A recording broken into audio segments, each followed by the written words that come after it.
महाराष्ट्रातल्या बांधकाम कामगारांच्या संदर्भामध्ये विचार करीत असताना आपण आता चालू परिस्थितीमध्ये अत्यंत गंभीरपणे विचार केला पाहिजे। सर्वात मोठा आघात बांधकाम कामगारांच्यावर हा झालेला आहे की हे जगामध्ये जे युद्ध सुरू आहे, इस्रायल अमेरिका विरुद्ध इराण, दुसऱ्या बाजूला युक्रेन विरुद्ध रशिया, त्याचे परिणाम आपल्यावर होत आहेत। सगळ्यात मोठा परिणाम हा आहे की तेलाचे दर वाढलेले आहेत, त्याच्यामुळे महागाई झपाट्यानं वाढत चाललेली आहे आणि जेवढ्या प्रमाणात महागाई वाढलेली आहे तेवढ्या प्रमाणामध्ये तुमचा मोबदला वाढलेला नाही किंवा सरकारने याची पर्वा केली नाही। सरकारची जबाबदारी आहे की समजा एवढी महागाई जर वाढलेली आहे तर तुमच्या वेतनामध्ये त्यांनी वाढ केली पाहिजे, पण त्यांनी केलेलं नाही। दुसरे सरकार बघायला तयार नाही, फक्त निवडणुकीच्या मतासाठी भांडवल करायचं। कल्याणकारी मंडळाचा जो निधी आहे तो काय यांच्या बापाचा नाही, हा स्वतंत्र आहे। बिल्डर बांधतो आणि कामगारांना लाभ देण्यासाठी त्यातला 1% सरकारकडे जमा करतो। ही रक्कम आहे आणि ही रक्कम त्याने आम्हाला दिली म्हणजे काय आमच्यावर मेहरबानी केली असं नाही, उलट आमचीच रक्कम ते गडप करतायत, गैरव्यवहार करतायत, बेकायदेशीर टेंडर काढतायत। करोडो रुपये, हजारो करोडो रुपये फक्त कंत्राटदारांना देतात आणि कामगारांना मात्र लाभ देण्याची त्यांची तयारी नाही, ही स्थिती आहे। दुसऱ्या बाजूला ही जी प्रचंड महागाई वाढलेली आहे त्यांनी स्वतःहून काही वेतन वाढवलेलं नाही, परंतु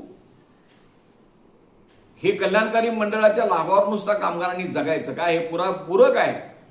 आज जो कामगार काम करतो त्याला ह्या महाराष्ट्र सरकारने स्वतःहून जे किमान वेतन जाहीर केलेले आहे ते महिन्याला 15,000च्या दरम्यान आहे, म्हणजे 900 रुपयेपेक्षा जास्त वेतन हे कुठलाही कामगार असला, साधा बांधकाम कामगार असला तरी मालकाने दिलं पाहिजे, बिल्डरने दिलं पाहिजे। त्या कायद्याची हे अजिबात अंमलबजावणी करत नाही। जो मालक किमान वेतनापेक्षा कमी पगार देतो त्याच्यावरही केसेस करत नाही, त्याच्याबद्दल कसली यंत्रणा ही राबवत नाही। त्याच्याऐवजी ह्या सगळ्या भ्रष्टाचारी यंत्रणेला पेटी वाटप आणि डबे वाटप, भांडी वाटप यामध्ये हे सगळे अडकले आहेत। त्यांचा मेंदू त्यात सगळा बाद झालेला आहे, त्यातलं कमिशन आहे, त्यातली टक्केवारी आहे, ह्यात सगळं चाललेलं आहे। त्यामुळे प्रत्यक्षामध्ये कामगार काम करतो आणि त्याला किमान वेतन मिळत नाही याची यांना काही पर्वा नाही। महिलांना तर अत्यंत कमी वेतन मिळतं। कामगारांना जे मिळणारं वेतन आहे ते महानगरीमध्ये काही प्रमाणात, बऱ्या प्रमाणात आहे, परंतु इतर ठिकाणी अत्यंत कमी आहे। महानगरामध्ये सुद्धा महिलांना कमी वेतन मिळतं। महिलांना सुद्धा गौंड्याच्या हाताखाली काम करणाऱ्या ज्या स्त्रिया असतील त्यांना रोज कमीत कमी 950 रुपये वेतन दिलं पाहिजे असा कायदा आहे, परंतु ह्या कायद्याची अंमलबजावणी आज अजिबात केली जात नाही। तर हे आहे आणि आता दुसरं सुरू झालेलं आहे। आज आपण दुर्लक्ष करून उपयोग नाही की हे अमेरिकन आणि इस्रायली सत्तेनं जे युद्ध पुकारलेलं आहे, इराणमधल्या आयातोली खोमेनी आणि त्यांच्या सहकाऱ्यांना त्यांनी बॉम्ब टाकून नष्ट केलेला आहे। हा जो भयानक प्रकार केलेला आहे आणि त्याच्या विरोधात जे युद्ध सुरू आहे, सुदैवाने इराणने त्यांना एक असा धडा शिकवलेला आहे की दररोज आता त्यांना पराभवाला समोर जावं लागत आहे। मग इस्रायल असेल, अमेरिका असेल, या दोन्ही सत्तेने मिळून पॅलेस्टाईनमध्ये नरसंहार केलेला आहे। 1 लाखापेक्षा जास्त लोकांची हत्या केलेली आहे, त्यांची घरं उद्ध्वस्त केलेली आहेत आणि हे सगळं सुरू आहे। त्याचा परिणाम म्हणून प्रचंड महागाई वाढत चाललेली आहे। त्या महागाईच्या प्रमाणामध्ये आज आपलं पगार वाढलेला नाही, काहीही द्यायला तयार नाही। किंबहुना या 2 महिन्यांमध्ये उन्हाळ्यामध्ये बांधकाम प्रत्यक्षामध्ये करणारे जे कामगार आहेत ते सळी, वाळू, सिमेंट हातात घेऊन जे काम करतात त्या ठिकाणचं टेम्परेचर वाढलेलं असतं। तिथं सावली नाही, हेल्मेट नाही, कमरपट्टा नाही, सुरक्षा साधने नाही। अनेक बांधकाम कामगारांचा काम करताना मृत्यू होतो, त्या मृत्यूचा मोबदला कायद्याप्रमाणे दिला जात नाही। हे सगळं सुरू आहे आणि हे कमी आहे का काय म्हणून आज महाराष्ट्रामध्ये अर्ज मंजूर करायचंच बंद आहे। यांनी जे फॅड काढलं मध्येच आमदारांच्या कमिट्या फार्स केलेल्या आहे, हे आता त्यांच्या गळ्यात आलेलं आहे आणि आमदारांच्या कमिट्या आता 6 महिने झाली तरी अजून सुरूच झालेल्या नाहीत। त्यांचं काय कोण कमी, आम्ही काय हात बांधलेले आहेत? या आमदार कमिट्यामध्ये एकाही आमदारानं महाराष्ट्रातल्या ट्रेड युनियन रजिस्टर कामगार संघटना आहेत त्यांचे प्रतिनिधी घेतलेले नाहीत. त्यांचे प्रत्येकाचे होयबा माणसं त्याच्यामध्ये घेतलेले आहेत आणि तरी त्यांच्या कमिट्या सुरू होत नाही. कामाला अजिबात सुरू झालेलं नाही. आणि हे जे आहे ते सुद्धा कायदा सगळा उधळून लावून चालू आहे. आमदार कमिटीचा काय संबंध आहे? 9/9/2014 या महाराष्ट्र सरकारने आदेश केलेला आहे की बांधकाम कामगारांचे अर्ज एका महिन्यामध्ये मंजूर केले पाहिजे. आणि 1 महिना झाल्यानंतर त्यांनी जर का तपासणी त्यांना शक्य नसेल तर त्यांनी जाहीर करायला पाहिजे की हे अर्ज मंजूर झाले. दुसऱ्या बाजूला लोकसेवा हमी कायदा लावून घेतलेला आहे. तो काय आम्ही लावलेला नाही, सरकारनंच लावलाय. त्या कायद्याची अंमलबजावणी करायची यांची तयारी नाही. हे अंमलबजावणी करत नाहीत म्हणून सरकार त्यांच्यावर काही कारवाई करत नाही, ही सगळी स्थिती आहे.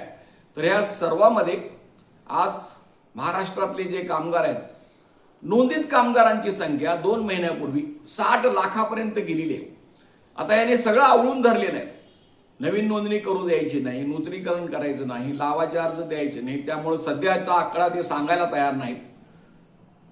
तरी 10 लाखांनी कमी झाले तरी सुद्धा 50 लाखापेक्षा जास्त कामगार आज नोंदणीकृत कामगार आहेत.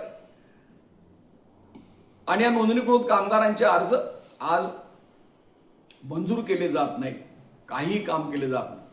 अशा वेळेस कामगारांनी संघटित होऊन आवाज जर उठवला तर चर्चा होईल. आज नुसताच परस्पर कामगार जे आहेत ते नाराजी व्यक्त करतात, व्हॉट्सअपवर तेवढं टाकतात. जणू काय व्हॉट्सअपवर टाकलं म्हणजे प्रश्न मिटतोय असं त्यांना वाटतं. व्हॉट्सअपमध्ये सगळं शुभेच्छा देणं आणि गुड बाय करणं हे सगळं सुरू आहे. तर प्रत्यक्षामध्ये मात्र लढाईची तयारी आपण केली पाहिजे. सर्व संघटनांनी एकत्र येऊन केली पाहिजे. त्याच्यासाठी सर्व संघटनांनी एकत्र येणं गरजेचं आहे आणि त्याशिवाय हे प्रश्न सुटणार नाही. तर त्याच्यासाठी प्रत्येकाने आपली जी प्रक्रिया ती राबवावी.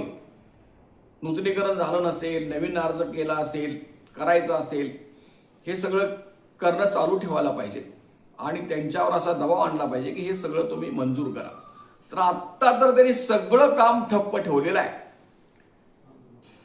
एक तर अर्ज करू द्यायचं नाही, 2 अर्ज केले असले तर पेंडिंग ठेवायचं, मंजूर करायचं नाही, 3 जरी अर्ज मंजूर केला तरी लाभ त्यांच्या बँकेवर टाकायचं नाही. हे सगळं सुरू आहे. तर त्याच्यामुळे प्रत्येक जिल्ह्यामध्ये याविरोधी संघर्ष उभा केला पाहिजे. आणि जर काही तुम्हाला विचारायचं असेल तर जरूर आमच्याशी संपर्क करा. पण लोकसेवा हक्क हमी कायद्याखाली तुमची कसलीही तक्रार दाखल करा. काय त्याला अर्जाचा नमुना गरज नाही असं कायद्यामध्ये नमूद आहे. फक्त त्या कायद्याचं नाव लिहा आणि सांगा माझंही केलेलं नाही. त्याची पोच घ्या अर्जाची सहाय्यक कामगार आयुक्त कार्यालयामध्ये आणि 1 महिना झाल्यानंतर अपील करा. पहिलं, दुसरे महिना झाला की दुसरं अपील करा.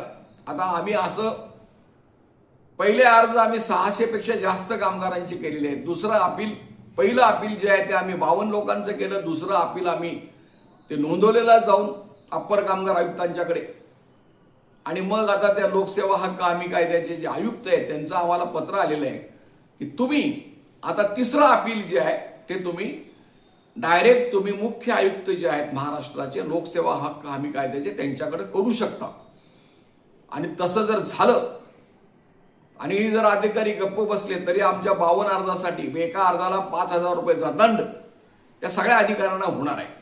तर त्याच्यासाठी तुम्ही तक्रार दाखल करा. काही शंका असेल तर जरूर संपर्क करा. मी शंकर पुजारी, महाराष्ट्र राज्य बांधकाम कामगार संघटना संयुक्त कृती समितीचा मी राज्य निमंत्रक आहे.